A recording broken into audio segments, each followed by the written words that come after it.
Hello दोस्तों, स्वागत है आप सभी का एक बार फिर मेरे यूट्यूब चैनल सीजीपीएससी नोट्स में। दोस्तों, आज के इस वीडियो में हम छत्तीसगढ़ के आधुनिक इतिहास से कुछ प्रश्नों का अध्ययन करेंगे जो कि पिछले वीडियो में पूरा नहीं हो पाया था। दोस्तों, अगर आपने मेरा पिछला वाला वीडियो नहीं देखा तो मैंने डिस्क्रिप्शन में लिंक दे दिया है, आप जाकर वहाँ देख सकते हैं। दोस्तों, आज के इस वीडियो में हम 25 एमसीक्यू छत्तीसगढ़ के आधुनिक इतिहास से पढ़ने वाले हैं जो कि अक्सर एग्ज़ाम में पूछे जाते हैं। तो चलिए शुरू करते हैं आज का वीडियो और जानते हैं उन प्रश्नों के बारे में जो अक्सर एग्ज़ाम में पूछे जाते हैं। तो चलिए शुरू करते हैं आज का वीडियो।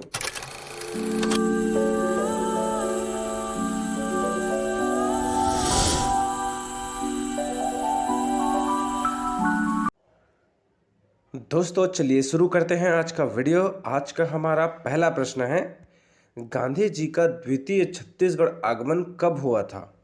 बहुत ही इंपॉर्टेंट क्वेश्चन है, यह एग्ज़ाम में अक्सर पूछा जाता है। तो चलिए जानते हैं कब हुआ था। ऑप्शन ए 20 दिसंबर 1920 को, ऑप्शन बी 22 नवंबर 1933 को, ऑप्शन सी 20 नवंबर 1920 को या ऑप्शन डी 22 दिसंबर 1933 को। तो दोस्तों याद रखिएगा, गांधी जी का द्वितीय छत्तीसगढ़ आगमन जो है 22 नवंबर 1933 को हुआ था, इसलिए आपका सही उत्तर ऑप्शन बी बिल्कुल सही है। 22 नवंबर 1933 को छत्तीसगढ़ में गांधी जी का द्वितीय आगमन हुआ था। और बात करें वहीं गांधी जी की प्रथम छत्तीसगढ़ यात्रा की, तो छत्तीसगढ़ का प्रथम यात्रा गांधी जी द्वारा जो है 20 दिसंबर 1920 को हुआ था। तो याद रखिएगा, 20 दिसंबर 1920 को गांधी जी छत्तीसगढ़ प्रथम बार आए थे। उसके बाद गांधी जी द्वितीय छत्तीसगढ़ आगमन 22 नवंबर 1933 को, जो कि एग्ज़ाम के लिए काफ़ी इंपॉर्टेंट क्वेश्चन है।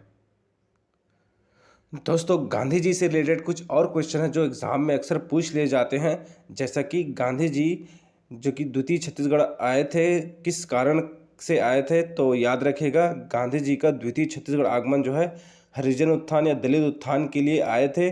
और साथ में उनके सहयोगी थे उनके बारे में पूछ लिया जाता है कि गांधी जी जब द्वितीय बार छत्तीसगढ़ आए थे तो उनके साथ कौन आए थे? तो याद रखिएगा, गांधी जी जब द्वितीय बार छत्तीसगढ़ आए थे तो उनके सहयोगी के रूप में मीराबेन, ठक्कर बापा और महादेव देसाई जो कि उनके साथ आए थे Chhattisgarh.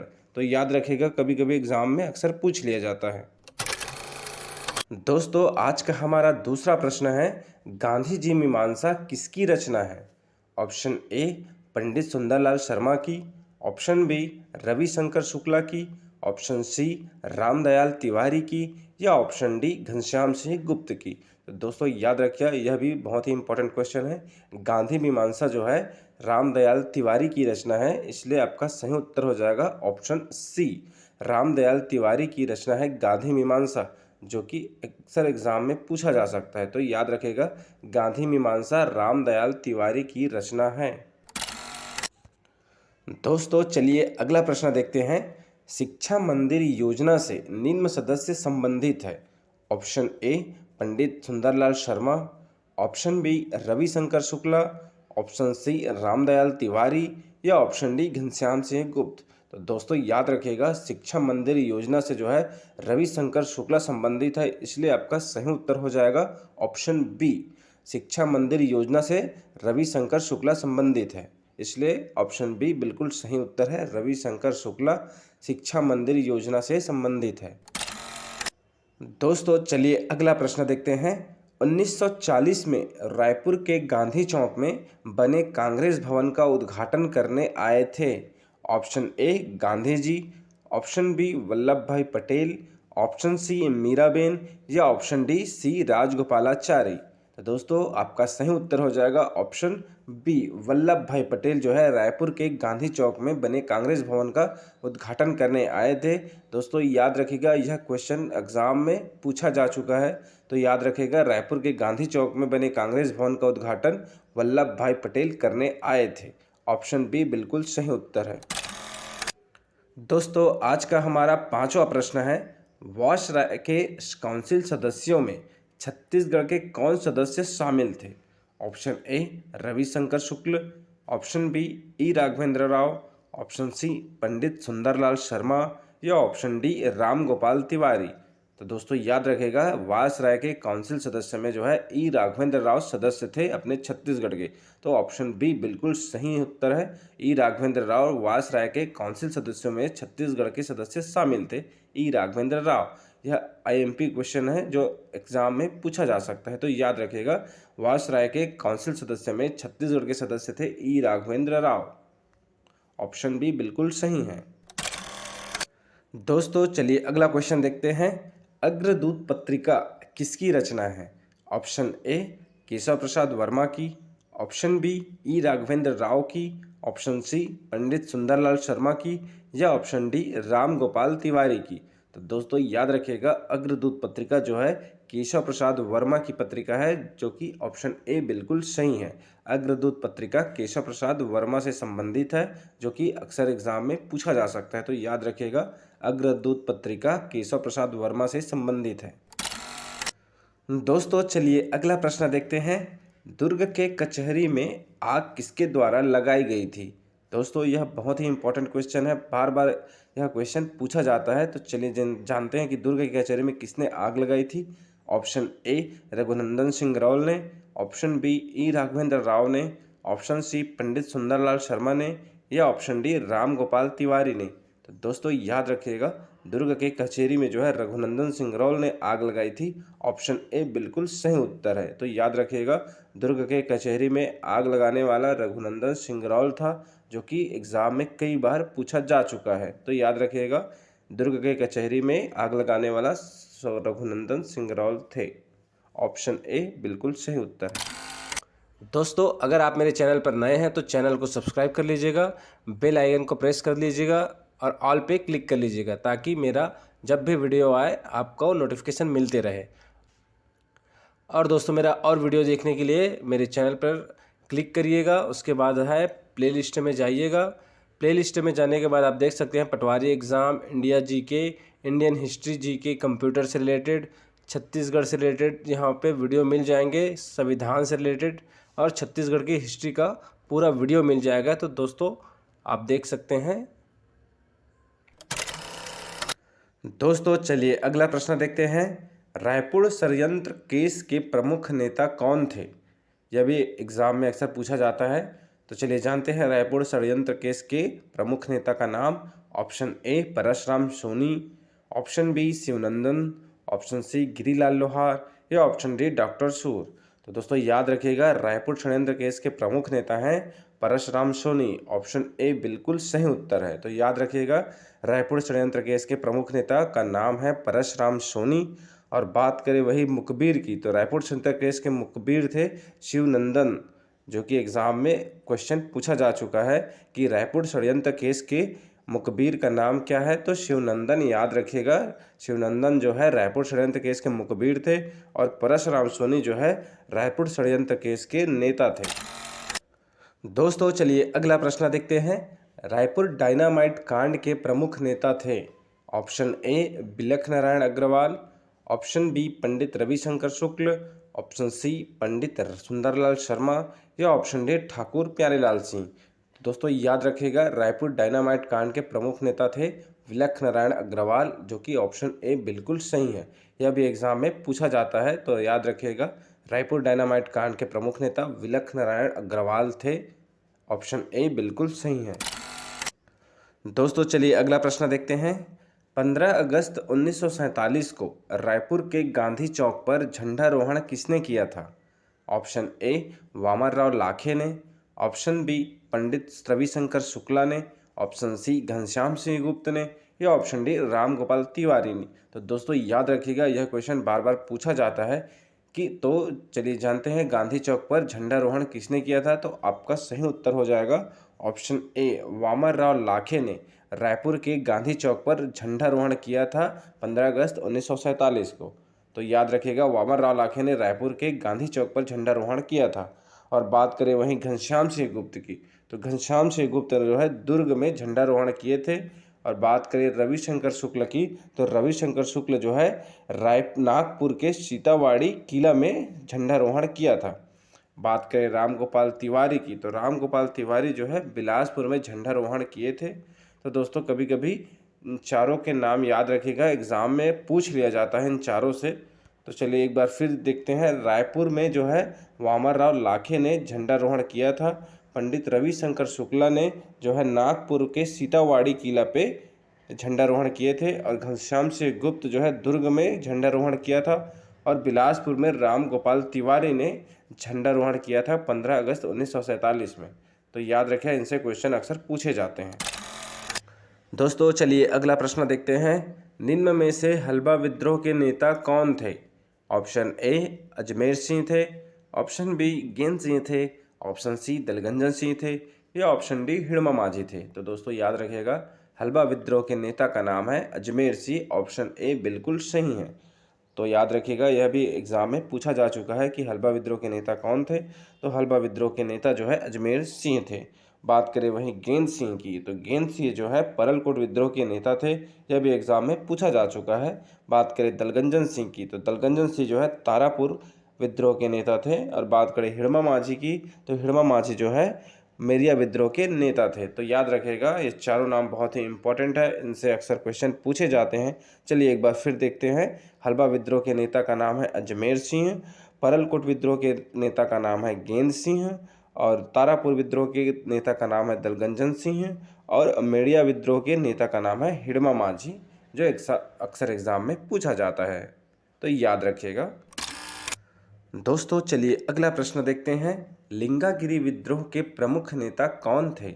Option A Dhruvarao Mudiya, option B Nagul Dorla, option C Jhara Sirha, या ऑप्शन डी गुंडाधुर। तो दोस्तों याद रखिएगा, लिंगागिरी विद्रोह के नेता का नाम है ध्रुवाराव मुड़िया, जो कि ऑप्शन ए बिल्कुल सही है। यह भी एग्जाम में पूछा जा सकता है। तो याद रखिएगा, लिंगागिरी विद्रोह के नेता का नाम है ध्रुवाराव मुड़िया। और बात करें वही नागुल दोरला की, तो नागुल दोरला जो है कोई विद्रोह के नेता थे। और बात करें झाड़ा सिरहा की, तो झाड़ा सिरहा जो है मुड़िया या बस्तर विद्रोह के नेता थे। और बात करें गुंडाधुर की, तो गुंडाधुर जो है भूमकाल विद्रोह के नेता थे।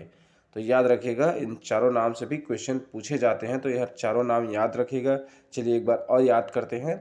लिंगागिरी विद्रोह के नेता का नाम है ध्रुवाराव मुड़िया, कोई विद्रोह के नेता का नाम है नागुल दोरला, मुड़िया या बस्तर विद्रोह के नेता का नाम है झाड़ा सिरहा, और भूमकाल विद्रोह के नेता का नाम है गुंडाधुर। तो याद रखिएगा, यह चारों नाम बहुत ही इंपॉर्टेंट है, अक्सर एग्जाम में क्वेश्चन पूछे जाते हैं। दोस्तों चलिए अगला प्रश्न देखते हैं।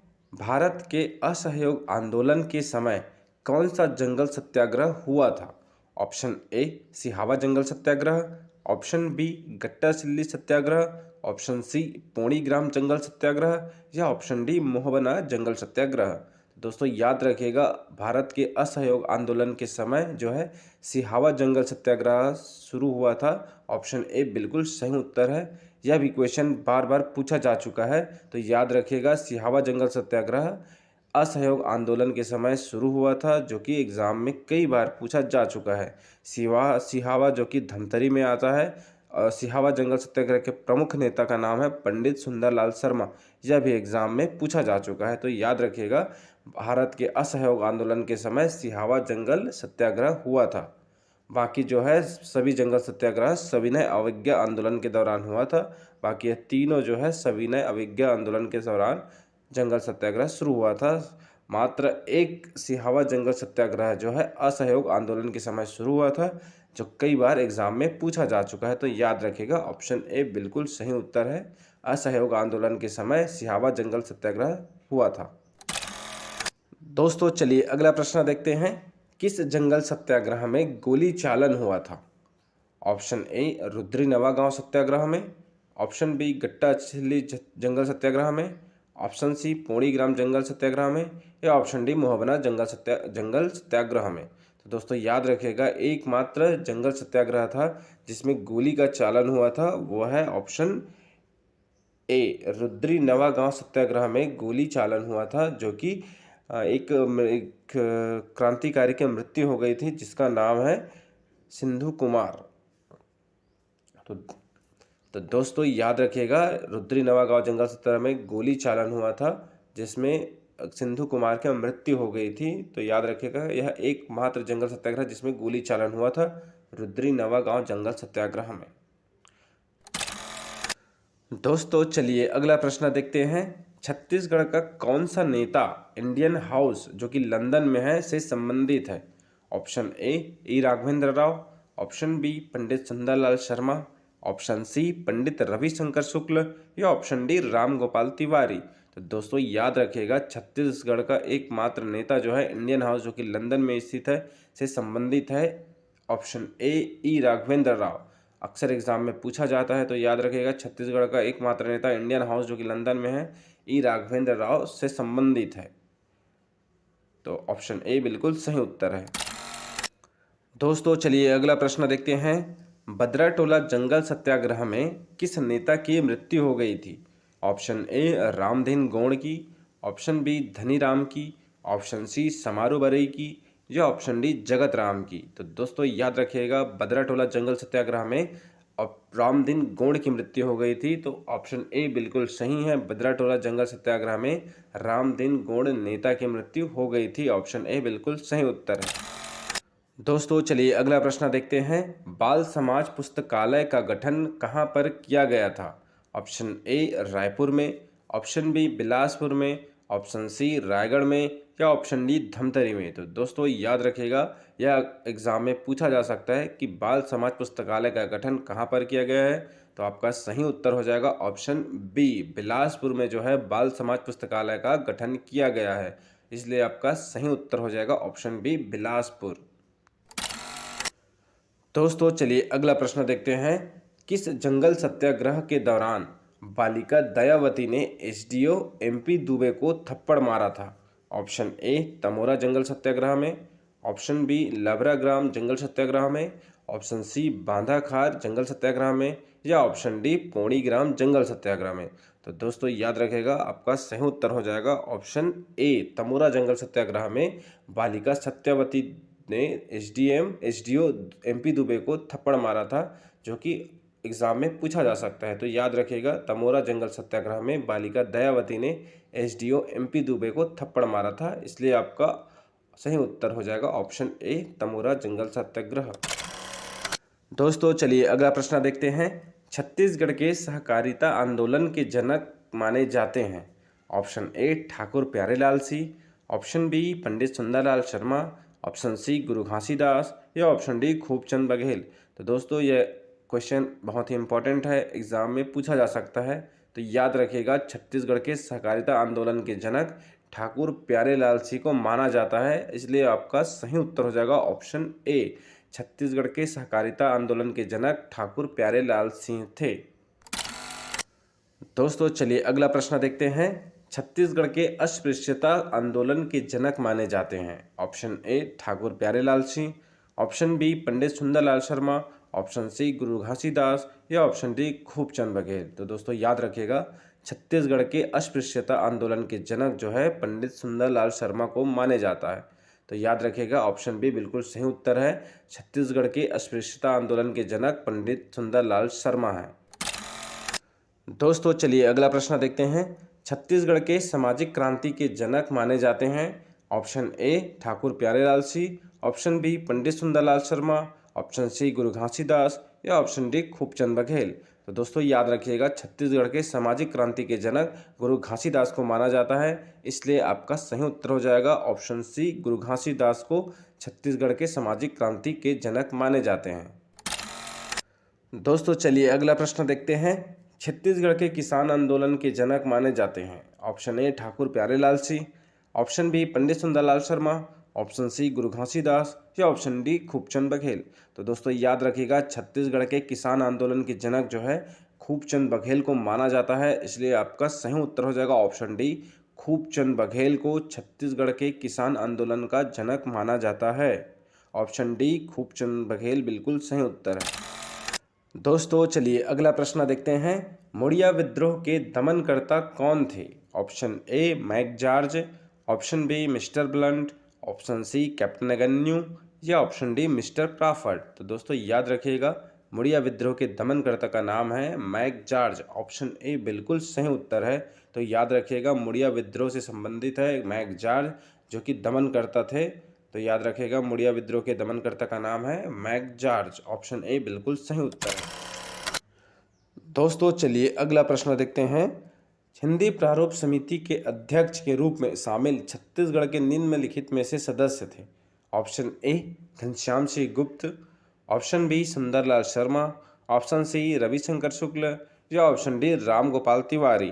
तो दोस्तों याद रखिएगा, छत्तीसगढ़ में हिंदी प्रारूप समिति के अध्यक्ष के रूप में शामिल थे घनश्याम सिंह गुप्त, इसलिए आपका सही उत्तर ऑप्शन ए बिल्कुल सही है।